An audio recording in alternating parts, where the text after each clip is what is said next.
You're watching ABC 7 at 4. Athletes all across the borderland are gearing up for games. That's right. Football season is back. But with the return of those Friday night lights comes concern for injuries and specifically concussions. That's why we're talking concussions today and what you should know. Joining us today is Dr. Neha Sharma.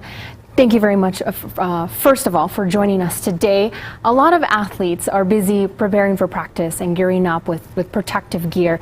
But of course, again, there's always that concern for injury.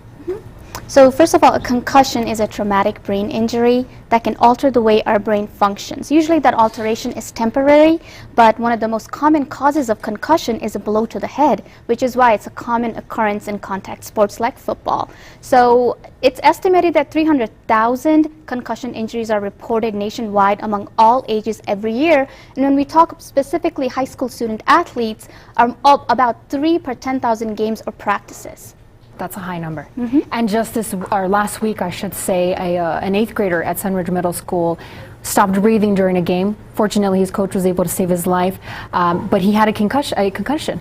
So it's very common, but the symptoms can sometimes be hidden. Tell me a little bit about that. Exactly. So some of the most common symptoms include headache, dizziness, nausea, vomiting, and a temporary loss of consciousness. Now, of note, not every concussion means loss of consciousness, and some symptoms are not immediately apparent, which makes diagnosing a concussion a little challenging.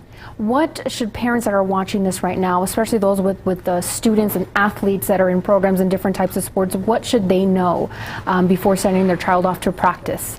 So prevention strategies. One of the most important prevention strategy is helmet safety. Now, there is no helmet that is concussion proof, but wearing one minimizes severity of injuries. And also, if there is a player affected by concussion, treatment has to be resting and time. And by resting, I mean mental, physical, and cognitive rest, and following your doctor's advice. Now, what would you say to parents who don't know if their child does have a concussion and those symptoms, they just don't notice those symptoms? Should they seek a doctor to determine if they do have a concussion before the season starts, or what would you recommend? So, you know, interesting, 50% of concussions are not reported. And usually it's the student athlete that doesn't report it because he or she does not want to let his teammates down.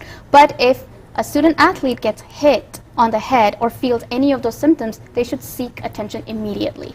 And what about those athletes that have suffered from concussions before?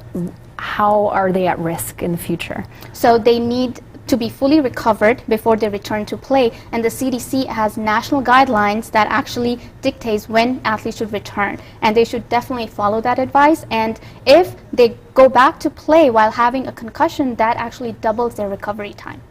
Okay, Dr. Sharma, thank you very much for joining us. We really appreciate it. Don't go anywhere. We'll be back right after this break.